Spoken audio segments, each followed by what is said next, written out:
জুলাই গণঅভ্যুত্থানে আহতদের সারা দেশের সরকারি হাসপাতালে বিনামূল্যে চিকিৎসা সেবা নিশ্চিত করতে স্বাস্থ্য মন্ত্রণালয়ের হেলথ কার্ড বিতরণ কার্যক্রমের উদ্বোধন করেছেন অন্তর্বর্তী সরকারের প্রধান উপদেষ্টা অধ্যাপক ড মোহাম্মদ ইউনূস। বুধবার ১ জানুয়ারি সন্ধ্যায় রাষ্ট্রীয় অতিথি ভবন যমুনায় এ কার্যক্রম উদ্বোধন করা হয়। এ সময় অভ্যুত্থানে আহত দুজন শিক্ষার্থীর হাতে হেলথ কার্ড তুলে দেন প্রধান উপদেষ্টা। তারা হলেন নরসিংদী ইউনাইটেড কলেজের শিক্ষার্থী ইফাত হোসেন ও ঢাকা বিশ্ববিদ্যালয় দুর্যোগ ব্যবস্থাপনা বিভাগের শিক্ষার্থী ইসরাত জাহান ইমু।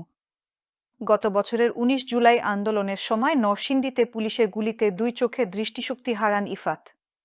তিনি এখনও এক চোখে দেখতে পান না। অপরদিকে ১৫ জুলাই ঢাকা বিশ্ববিদ্যালয় এলাকায় নারী শিক্ষার্থীদের ওপর নিষিদ্ধ ঘোষিত ছাত্রলীগের হামলায় গুরুতর আহত ইসরাত বর্তমানে বিএসএমএমইউতে চিকিৎসাধীন আছেন।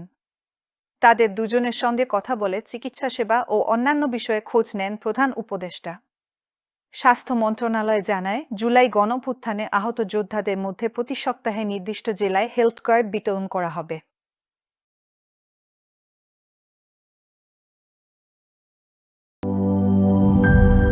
গুড লাক পেনের সফট অয়েল বেসড ইঙ্ক দেয় নিখুঁত লেখার আত্মবিশ্বাস। Good luck pen. Make your luck.